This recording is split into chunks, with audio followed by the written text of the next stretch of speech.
The Connection Show.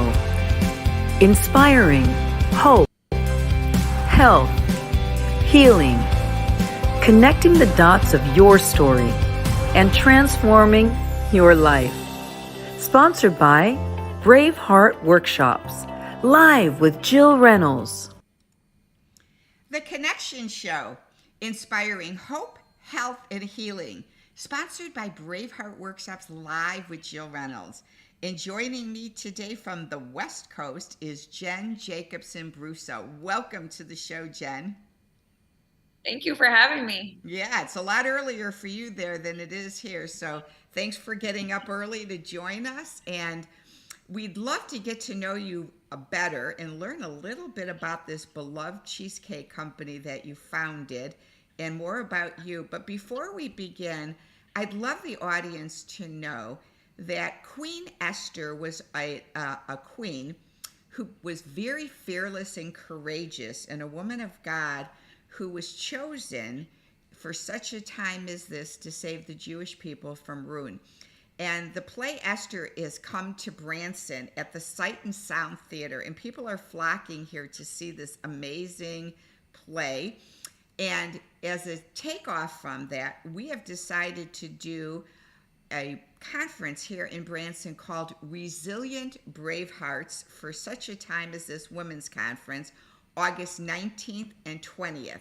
And so we're asking you to come to Branson, get your tickets now to go see Esther, because they're booking up about 2 months in advance. Get your tickets now on either the 17th or 18th. Come in early and then join us at the conference. I'm going to show you the flyer of the conference where you can go get tickets. The event's going to be at Yakov's Theater here in town, and go to braveheartworkshops.com to get your tickets now. When you come to Branson, we also have a rideshare service, so if you need us to pick you up at the airport and drop you off, let us know and we'll take care of you and do that. So that's the rideshare service as well. So with that, we need to just jump right in and find out about lovely Jen, if she was called Jenny or what her name's as a little girl, and bring you forward to her life today. Okay, where would you like me to start, Jill? You can start at birth if you want. Go back as far as you want to go and share with us highlights of the good, the bad, and the ugly. Sure. Well, I definitely wasn't known as Jenny. So it was either Jennifer or Jen all growing up. And then from birth, mom and dad, obviously, came out of a mother. And my parents got divorced when I was 2.5. And then my biological mom came from, a really bad situation. So she ended up not getting me. My biological dad, his parents had money, and so they were able to help him get custody of me. And so that was my journey, was with my dad. I had no siblings, and my mom was not in my life. But with all that said, my dad was a meth addict, and so that was my whole childhood is a crazy ride. I remember waking up at 5 years old and my dad would be gone for days at a time, and I was by myself. And so, I have a lot of stories. He had me smoking pot from 2nd grade to 7th grade. I took my last bong hit, and CSD, Children's Service Division, my 5th grade teacher actually suspected abuse, and she wasn't wrong, and she turned us into the CSD at the time, and I was taken away from my dad. And up until then, I have no recollection of my mom, when I was 2.5. And then I thought my mom was dead. And then my 5th grade year, when I was 10, they had found my mom, and she had been remarried and had 2 daughters up in Washington. I was in Oregon, and I met her for a week, and that was pretty cool. It was exciting to know that I had a mom out there. But then that was it. I ended up back in Oregon with my grandparents, and then I got to go back to my dad. And then my, let's see, my dad was better, and then he started down his cycle again. And seventh grade, that's when I knew things weren't right, just the physical abuse and things like that. And so I talked to a school counselor my seventh grade year, and I was taken away from my dad again.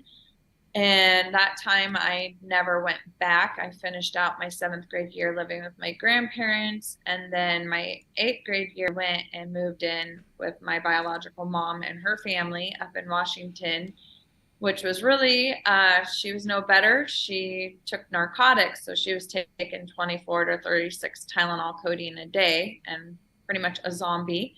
And then a year later, my biological dad died. I was 14 and he was 39.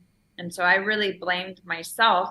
I did not grow up knowing Jesus at all. And I really blamed myself because I raised my dad and took care of him when he would get sick and everything. And so after he died, my biological mom and we had a falling out when I was 16, and she basically, I had planned on running away, but she was going to kick me out. So it worked out well. And I told her, that, I packed the things that belonged to, that meant a lot to me, which my address books, my journals, and my yearbooks. And so that's what was very important to me, not clothes. And she told me that to leave. And I said, make sure this is what you want, because I promise I won't ever be back. And that was a month before my 17th birthday. And so I was living with my best friend and her family my last half junior year, senior year. And my mom, the best thing that she did for me is she wrote me a letter and said I wasn't going to graduate and I was going to become pregnant and be a prostitute, live on the streets. And so I was bound and determined to prove her wrong. So I worked 3 jobs my senior year in high school, and I got all C's and D's, but I did get my diploma. And I didn't go to my graduation, but I did get my diploma. So, and hey, that's so all that's that's all that matters. Who cares about a GPA? Just get me out of school and get me on the road. Yeah, yeah. That's right. That's right. And I moved in with a boyfriend then, and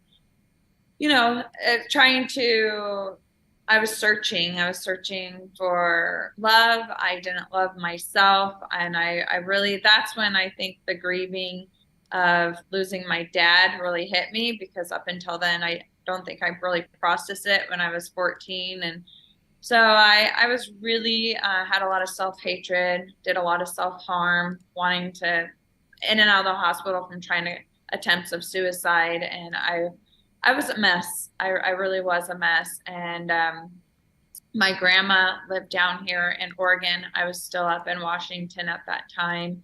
And when I was 18 or 19, I was like, I have to go be near my only family, which is my grandma. And I moved back to Oregon. And then right, my past, it's forgiven, but I got married to my boyfriend at 19. I went to the Justice of the Peace, and within 6 months we were separated, and within a year divorced. So I really don't consider it much of a marriage, but it was, for me, financial security. That's why I did it. And then it was just young and dumb, and not knowing my worth, not knowing who I am. And, to be honest, my boyfriend that I married, he really knew how to love, but I didn't know how to love, and I didn't love myself. So I'd say that I was the abuser in that relationship, verbally and mentally. And then when I came to know Jesus, that was when I was 19, 20. I came to know Jesus when I was 21. And then I wrote him a letter. And how did that happen? How did you come to know Jesus? Where did that take place? And Yeah, it's really crazy. I was working at a bank in 1998, October of 1998, and this gentleman came in and asked me on a date. So I went on a date with him, and he started talking to me about God. And I was like, wait a second, I don't believe in God. And if there was a God, then why did this bad stuff happen to me growing up? You know, all this stuff. And anyways, he took me to this lady's home, which was his spiritual mom at the time. I didn't know what that meant. And she started writing me letters after I met her and telling me how much God loves me and how she's just sorry for the childhood that I had and all this stuff, and that God can forgive everything. And I was just like, this lady is crazy. And then she started calling me on the phone, and I would ignore her calls, and she'd leave a message on the answer machine and asking me to go to church. And I was like, no, I'm not going to church. But the thing that was fascinating with this gentleman is he had just got back from Israel. And so I've always been a very curious person. And so he told me how he had got baptized in the Jordan River, and right, I think it was Jordan River. Anyways, it was very fascinating. I didn't even know about Israel. And so that's why he piqued my interest. And finally, after that, oh no, I was working at the bank. I had to say that because this bank had, we gave free gifts away to kids, and we had these free pumpkin flashlights.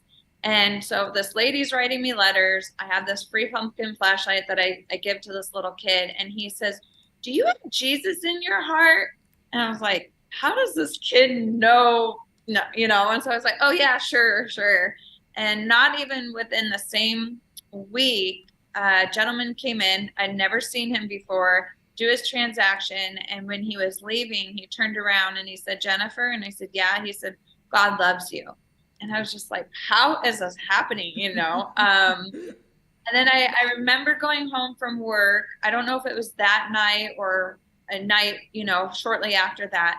But I was at a breaking point where I didn't love myself. So I really wanted to be dead all the time. I just wanted to die, and I wanted a family. I just wanted a mom and dad, all these things. And so I heard angels' voices singing in the car. And I'm not kidding when I say that, but they were angelic, and they were just saying, don't give up. Don't give up. And I mean, I waited in the car for the radio station to say who that was and the music artist, and it just went right into another song. So I know that I know it was God speaking to me. And shortly after that, where the gentleman that had told me about God, I remember praying with him, repeating the prayer in the car with him, and he's crying. And I thought, this guy's crazy. Why is he crying? Because I'm repeating some prayer. And then after that, I went to church with that lady. She asked me on a Wednesday night, she said, please just come to church with me. I won't bug you again. My brother's teaching, and I would just love for you to go this one time. And it was life-changing for me. You know, everybody was dressed how I'm dressed right now, just casual. They weren't dressed up, and they were speaking to God in the way that I'm speaking to you. It wasn't these formal prayers. And it was then where I started going to church, and Jesus completely transformed my life from going from no hope to wanting to die. I had so much hope, so much joy. I was sharing about Jesus with everyone on the street, in an elevator, you name it. I was telling people about Jesus because I was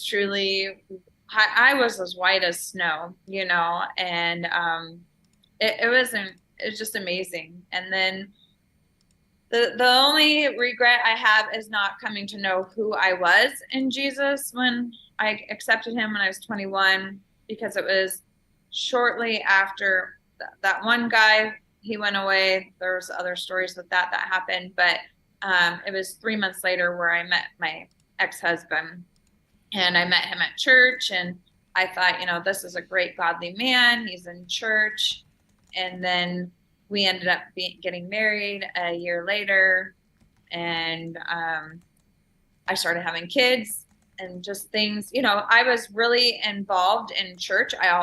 Ever since I got saved, I was very involved in church, but then that broken little girl was looking for affirmations in the wrong places and by performance and getting really involved in that human approval. I did that for a long time. And so I got into the church and I worked and I was performance based and, God, let me do this for you. And I don't know. If we could pause there for a moment, because I love the definition, Jen, that I learned years ago of codependency is when we allow people, places, or things to become more important than ourselves, that we lose our identity. And I was just talking about this with a girl the other day, that places can be our job or church. And she says, church, how could church be? And I said, well, when people get involved with performance-based serving and their whole life is based around that, where they're giving and giving and giving and giving and serving, they actually don't have time for their spouse, their kids, anything else. And they lose their identity in that performance. The same with their jobs. If everything is based around work, and never any balance, you are codependent. That becomes your God. Yep. Oh, it's so true. And that really is what happened to me, because my ex was a workaholic. And so he just worked nonstop. And when we had kids, he wasn't around. I was doing it all on my own. And so I was filling the voids of my life with the church and being involved. And that is exactly truth. I didn't think of it as being a place, but you're correct on that. It definitely could be a place. And I was codependent in relationships and places, Well, and your codependency, when you connect the dots, started as a little girl when you took care of your father. You were codependent as the caretaker, and then it traveled on throughout your entire life. And the things, so when I said people, places, or things, so when people understand the things you can become codependent on are food, drugs, sex, alcohol, gambling, shopping, any of that, pornography. If those things take the essence of your mind in your life, your identity is gone. There's no space for balance in your life at all. Yeah, no, and it's so true. And that was it for me. It was definitely that human approval. That was my idol. I mean, my pastors and people around me would say, "Oh, Jen, you're so teachable," or, "Oh, Jen, I just love that you're willing to do this and that." And I was the yes person. I just say, "Yes, I'll do it. I'll do it." And and so that was my brokenness. But I had a tragedy in 2009.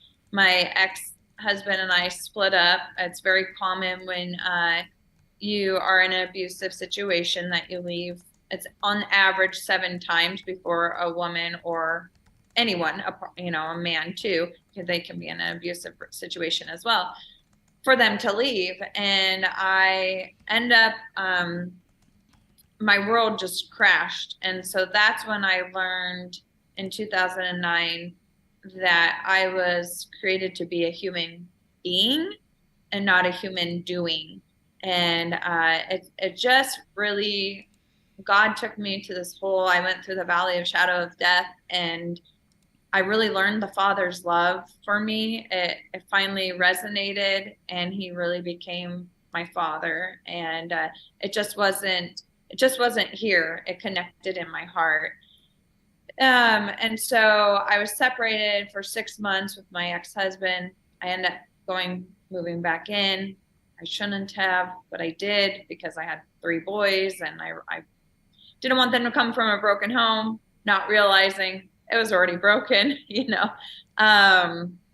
And so then in 2014, we had another big physical incident where the police were called, and I'll never forget the police officer.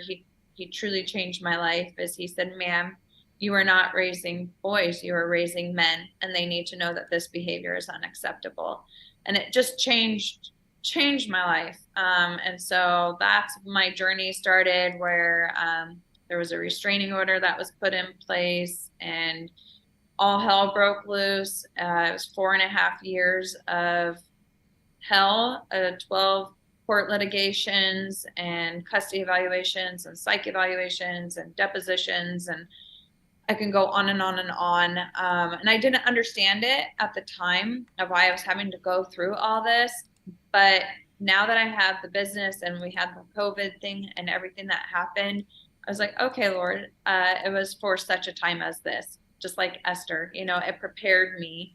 And so, yeah, I never had any plans of opening up my own business. I actually went to school for social work after I was a stay-at-home mom for 14 years. And then, you know, now I'm back in the working field waitressing, and I started going back to school. And the reason why I chose social work is because I was going through this custody evaluation, and the custody evaluator was awful. And you have to have your master's in social work to be a custody evaluator. And I just thought, well, one, she's getting a lot of money to mess up people's lives. And I thought, well, I would like to become a custody evaluator. I can look at things more objectively than this lady can. And they get paid a lot of money, because that's been my whole dream from the beginning, is I just wanted to be able to provide for my boys and myself, not on the government, not through my ex-husband, because he doesn't pay anyways, but I just wanted to make it financially on my own. That's been my goal, my dream, period. You know, I don't have any family to fall back on. It's truly just me and my boys. And so that's why I thought custody evaluator, that would be a good job. And then when I got into the School of Social Work, my internship that I got was in criminal justice and parole and probation. And so then I ended up working with people who, I mean, at that time I was 39, 40, and I was working with people who were 23, 24, making $32, $34 an hour. I was like, this is ridiculous. Okay, I'll change. I'll be a probation officer. I mean, you know, and I fell in love with the criminal justice system as well, because I love people. I love addicts. I just don't love the drugs and alcohol. So I love people with barriers. You know, I'm one of them. So and that's who I feel comfortable around, because I grew up with meth addict. I grew up with hardcore drug addicts, a meth lab in our backyard. I can tell you stories. So that's where I feel most comfortable, is with people like that. And anyway, so when I got out of, and prior to that, so 2014 is when I separated. 2015, I was on this food share program, and I got this whole flat of blackberries in December 2015.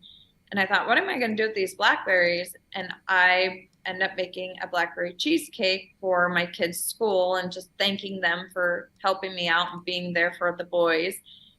Never had made a blackberry cheesecake before. Didn't know if it was all the way cooked, how it tasted. Gave it to the school. And then the next day, right at Christmas break, the secretary said, Jen, who made the blackberry cheesecake? Where did you get it? And I said, I made it. And she was like, get out of here. That's the best blackberry cheesecake. That's the best cheesecake we've ever had. And I'm really? And so that gave me the idea to make cheesecake for Christmas gifts. And I worked at a winery, so I'd pair it with wine. And it just so happened to be my first Christmas without my boys. And that became therapy for me. Gosh, I wasn't planning on getting emotional. I just can remember making the cheesecakes, and my brain was so into the cheesecakes that I didn't think, you know, I wasn't thinking about missing my boys, or it really truly was therapy for me. And then the next day after Christmas, I put my creations on Facebook. And then I had 3 people, or I said cheesecakes made with love this year. And I had 3 people contact me and asking me to make them a cheesecake for New Year's, and they would pay me. I thought, you want to pay me? This is crazy. And that was my side hustle. And I did that all through school. And I would bring in cheesecakes during the term when it was over. And everyone would say, Jen, you need to open up a cheesecake shop. And it's like, never. My ex-husband was self-employed. I have no desire ever to be self-employed. I know the work of it. Never. And so when I graduated Portland State, I applied for all these parole and probation jobs and didn't get one of them. And every door opened for me to open up a shop. And that's a whole crazy long God story, but he just truly opened up the door for me to have Beloved Cheesecakes. And Beloved Cheesecakes is Beloved Cheesecakes because I'm his beloved and he is mine. He gave me the name. It's his shop, 100%. It's not my shop. And I mean, the whole community rallied around my boys and I had a Kickstarter that was started for us and opened 8 months before the lockdown. And then things quickly changed after the lockdown. You know, I worked really hard to get off the system that 8 months. I had got off the EBT card, I got off TANF, and I was doing really well.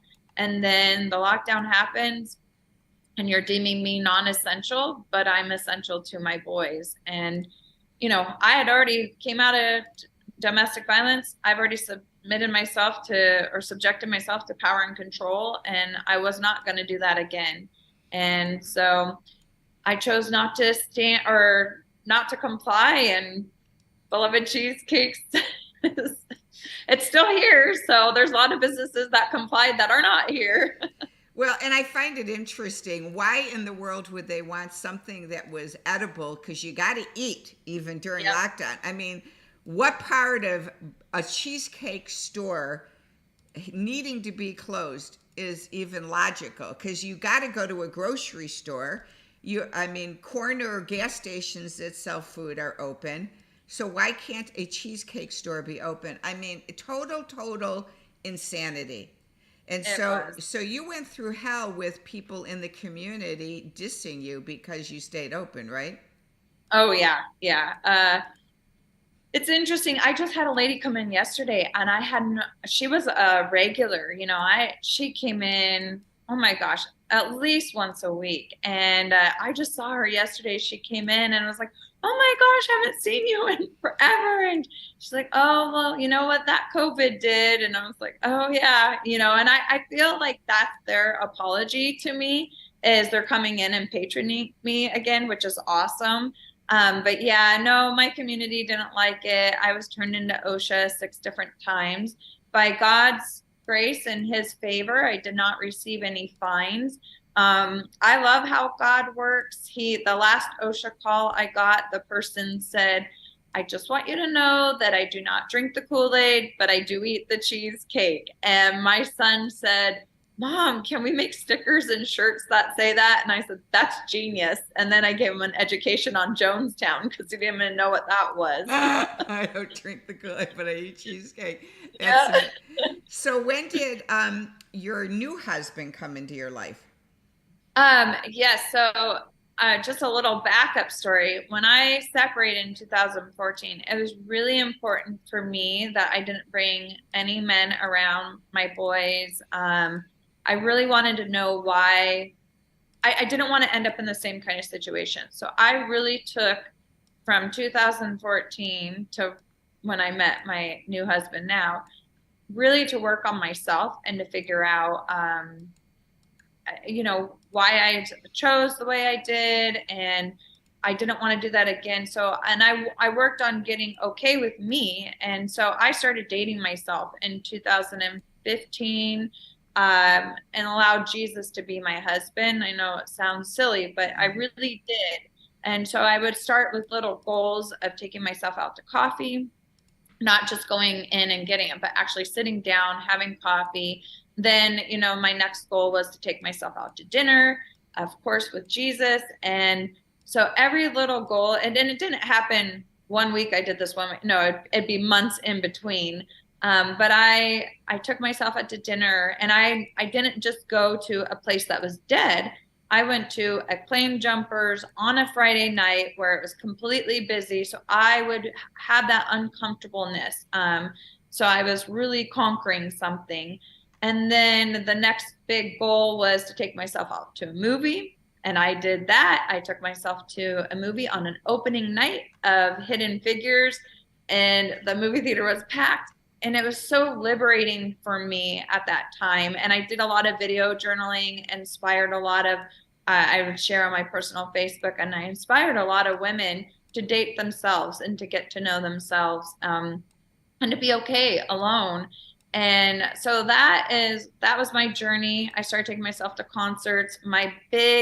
On my 40th birthday, I took myself on a 4-day vacation. My aunt and uncle had airline miles, and they got me a place in Scottsdale, Arizona. And so I went there 4 days by myself, and that was incredible. I mean, I was doing this whole thing with Jesus. Jesus was always there. But it was just so amazing. So I really became okay with who I was.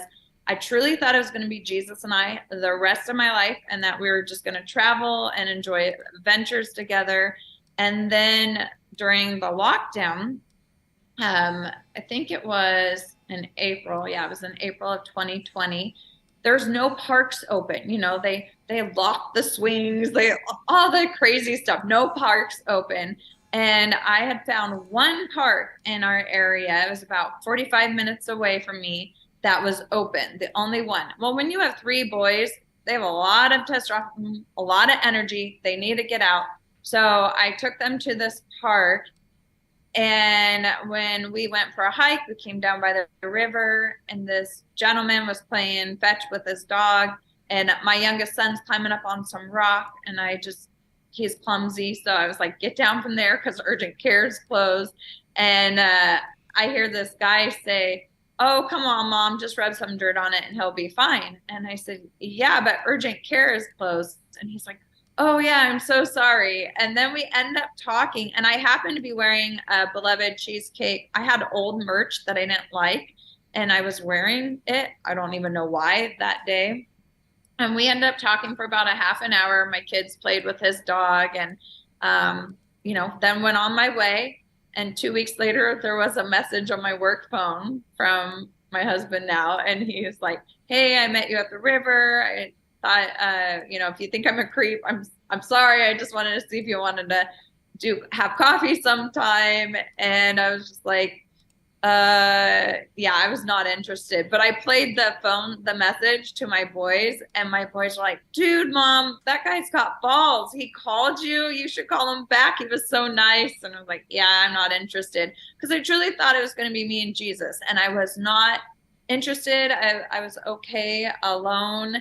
And I ghosted him, I guess. And 2 months later, I finally reached out and said, hey, this is the girl that you met at the river that makes cheesecakes. And if you'd want to get together, I'm not looking for anything, but a friendship. And he responded within, the way he says it, 3.5 seconds, and said, heck yeah. And we went on. We were both wearing sunglasses the day we met. So I just said, I don't want to do the phone thing. I just want to meet in person, because I wanted to see his eyes. And so we met for coffee, and now the rest is history. But it took a while for me to break down my walls or let my guard down. And plus, I told him when I first met him, I said, listen, I am not desperate, and Jesus is the lover of my soul. And he says, oh, well, the river is my church, the mountains is my church. And I was like, oh gosh, you're one of those, And I ended up leading him to Jesus. About 3-4 weeks later, we watched a movie, The Shack. I'm not sure if you watched that, and he was sobbing afterwards. And he said, no matter if anything ever comes of us, you've changed my life. And I just felt the Holy Spirit ask, you need to ask him if he's ever accepted me. And I led him to Jesus, and he was crying so hard. And I know this sounds bad, but I didn't trust it. So I was just like, I'm gonna have to wait and watch this. But it's absolutely 100% genuine. And God really orchestrated us meeting. I have the biggest cheerleader of my life. My boys adore him. Everyone loves him. He's just so relational. He loves Jesus. How long have you guys been married now, Jen? We got married in December of 2020, so 2.5 years. And is it Makita? Is that Makita? Mackay. Mackay. Yeah. And what does Mackay do? What was when you met him? What was his profession, and what does he do today? Yeah, so when I met him, he worked almost 30 years in youth corrections. And so he was working in youth corrections. There was a program called Project Pooch, and they run, it's really cool. A lady, her name is Joan Dalton. She started it about 29 years ago in the youth correctional facilities where they rescue at-risk dogs, and then the incarcerated young men help rehabilitate the dogs while the dogs are rehabilitating the youth, and then they adopt them out to the public.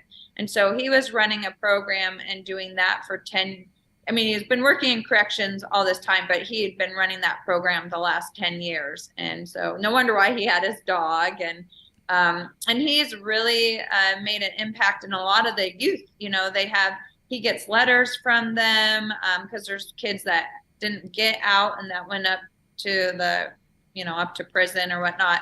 But then he's got youth that come and visit him here at the shop. So it's pretty cool to see. And he just has a way with the youth and young men, and he's really gifted that way. Is he still doing that program now? Funny that you say that. The times that we're in are very different. He actually, I think I can say it because he's done with his job now. He's actually here at Beloved Cheesecakes full time. Thank the Lord for that, because he's amazing. But that was just literally up till probably a month ago. Back in November, during how they have Black Friday, and then they have small business Saturday, Cyber Monday, and Giving Tuesday.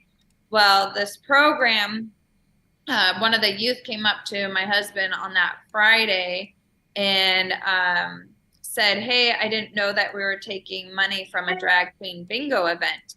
And my husband was like, "I don't even know what you're talking about." And so he's like, "Let me do some research, figure this out." Because the kid was really upset. He, an incarcerated youth, he said, "I'm not going to be a part of this program if you're taking money from a bar and a drag queen bingo event."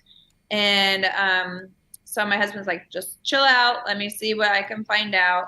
That was on a Friday. Well, admin, all the workers are off on the weekends. My husband works on Saturdays. He's off Sunday, Monday. So he comes back in Tuesday and he starts doing research and finds out that sure enough, they're going to be doing a drag queen bingo event at a bar downtown Portland, and all the proceeds are going to go to this program. And so my husband and his coworker, who had been there for years, both were just very concerned and were expressing that to the admin about the youth are not happy with this, especially if they're incarcerated and you're taking money from a bar. They just expressed their concern. And the next day, my husband gets home from work. He's making dinner and he gets a call and says that he is not to return to work, that he's under investigation for inappropriate workplace behavior. And we were just trying to figure this out, what was it? He didn't know that that's what it was, so he's trying to figure it out. Well, then that Friday, his coworker, who is a Black guy, who's in his 70s, who's been working at this youth correction facility, he's retired and then double dipping, working back there again. He calls up Mackay and he's like, "Mackay, I just got fired." And we're like, "What?" And he said, "Yeah, it's because of our concern with the drag queen bingo event." And so because of the DEI, the diversity, equity, inclusion, all those trainings, he was put under investigation for inappropriate workplace behavior. That's sure enough what it was. He had to go into a fact-finding interview, and it was really interesting. And so my husband and I just decided at that point, he doesn't need to go back.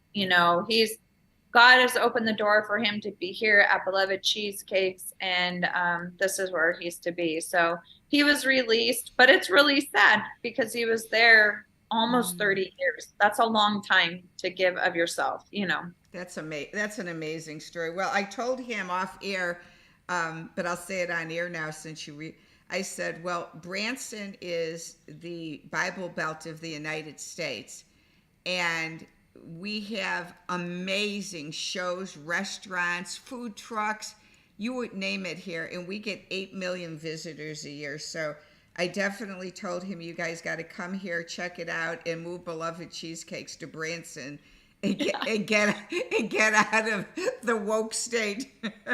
Oh, I'm telling you, Oh, man. Oregon is its own country. It's a different world here. It really is. Oh, man.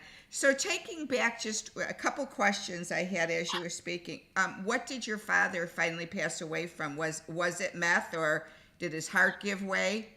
He had a brain aneurysm from all the drugs that he did. He had lost all his teeth and he had become incontinent. I'm not sure if I'm saying that right, incontinence. And then he, when they did the autopsy on him, the only thing good in his whole body that we donated was the corneas of his eye. Everything else was completely rotten and shut down. Wow. And it's really sad from all the meth. And how old was he? He was 39. Yeah. Wow. And are your grandparents still with you?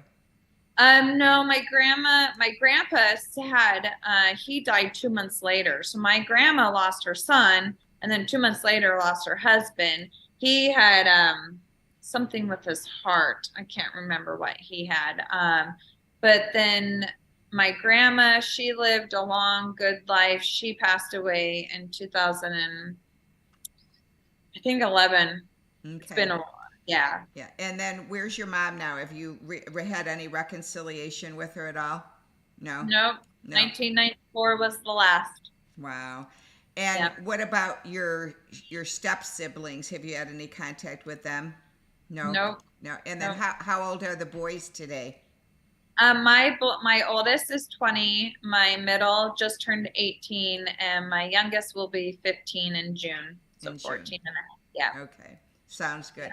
Well, I'd love to show everybody your bio now. So this is how to get a hold of Jen, her Beloved Cheesecakes website, and a little bit more about her. And so I'd love for you to stay connected with her. And I am just grateful. You know, I know that we have our good friend, a wonderful friend. In fact, I'm going to bring it up for just 1 minute here. Clay Clark, his Reawaken America tour is going to Miami next, and they'll be in Miami at the Trump Durrell Conference Center May 12th through 13th. There's only about 300 tickets left. You can go to the website, timetofreeamerica.com, timetofreeamerica.com. Follow these directions that are on the screen to get tickets, because there's a certain way to get tickets. And when you do order them, make sure when someone calls you, make sure you tell them you heard about it from Braveheart, the code Braveheart, and you'll get 10% off those tickets. So I will be at that conference, so hopefully we'll meet in Miami. And, oh yeah, I'll be there too. So hopefully I'll get to meet you as well. Well, that's definitely make it a point for sure to connect. Will you be speaking at that event? No, I won't be speaking this time. I did speak at the Tennessee one. This one, they're more focused with Eric Trump and all of his, friends and stuff like that. But I will be a vendor there. A vendor. One of the vendors, yeah. So we would be selling your cheesecakes there? I am going to bring samples of cheesecake. Okay. And then we have merch that has America print, and then on the back it has the flag and it says Save Beloved America. So your merchandise table will have some stuff to buy, and then you'll get her business card so you can order cheesecakes. Yes. Let's see. So you know what? You can order at the table, and we'll ship the cheesecake the following Tuesday. So let's do this, everybody. Let's get your order in right now for Mother's Day, so you can get your cheesecake shipped to your mom's for a Mother's Day, which is right before That's right. It's like the Sunday right before that. I know that because my wedding anniversary is May 12th, so I always know I got married right around Mother's Day. Yeah. And so get your orders in now, because she'll never get it in time, and then you'll have your cheesecake for Mother's Day. So That's right. We'll definitely do that to support you. Well, stay on the line, and everybody, I just want to thank you so much for joining us on the Connection Show. And we really want to inspire hope, health, and healing in the world. In closing, so that you really understand the gist of this event in Branson. In the book of Titus in the Bible, it talks about that women are called, older women are called to mentor younger women for the purpose of teaching them wisdom, purity, and to do good in life, good deeds and helping others. And so, without being codependent. So older women are called by God to mentor the young. And as Jen was talking about her life and things she went through, the tweens, the teens, the college girls today, and young adults, they really need mentors to come alongside of them. Like Jen, in her story, it was fabulous that this one woman came alongside of her and kept calling her and texting her to want to come to church. So we're called to really come alongside of this younger generation. So that's what this event is about. It's about resilient Bravehearts for such a time as this, coming alongside our youth today with topics on leadership skills, career development, purity, femininity, body image, overcoming the feelings of not being good enough, addictions, eating disorders, nutrition, all these amazing topics. And then we'll have breakouts for you. And so it's going to be an amazing event. And on Sunday, we really, like Jen said, that she still loves to honor the addicts. We're going to honor the addicts, the domestic violence women and homeless women on Sunday. And for such a time as this, we are going to be their eunuchs. In the Bible, the eunuchs beautified Esther for 1 year before she was presented to the king. And so we want to beautify the women with manicures, pedicures, and then throw them a banquet on Sunday and show them that the King of all kings loves them and that he loves them from the inside and the out. So that's the essence of this conference. And we're praying that women from all over the world will come to this and come alongside and just be in connection with each other. So that's what the event's about. So I pray that you'll go online and get your tickets today at braveheartworkshops.com. And Jen, God bless you, and I look forward to meeting you and I need a gluten-free sample in Miami. I'm celiac, so she's got gluten-free cheesecakes for all you celiacs out there. Yes, so, we do. Awesome. As long as you don't have any allergies to walnuts, that's our crust. Okay. No, I don't. Yep. Okay. Sounds good. Thanks so much for joining us. Have a wonderful day. Bye-bye now. Bye. Hydrogen is used by health professionals as a powerful antioxidant and the #1 tool to fight inflammation. Studies show therapeutic potential in cancer, diabetes, digestive, and heart issues, and essentially every organ and system in the body. This is not medical advice, because I'm not your doctor, but if you have any health concerns, I strongly recommend that you learn more about hydrogen. Get educated at holyhydrogen.com and order the best hydrogen generator known to man. Use code BRAVEHEART for $100 off your order. Because hydrogen is the smallest molecule in existence, it can pass through the cell membrane and even the blood-brain barrier to clear out inflammation and free radical damage where other antioxidants just can't get to. Visit holyhydrogen.com to see the latest technology that elevates your immune system and fights inflammation. Search their research library to see if hydrogen has a track record for helping a health concern you're dealing with. Make sure to use code BRAVEHEART for $100 off your order. Remember, holyhydrogen.com.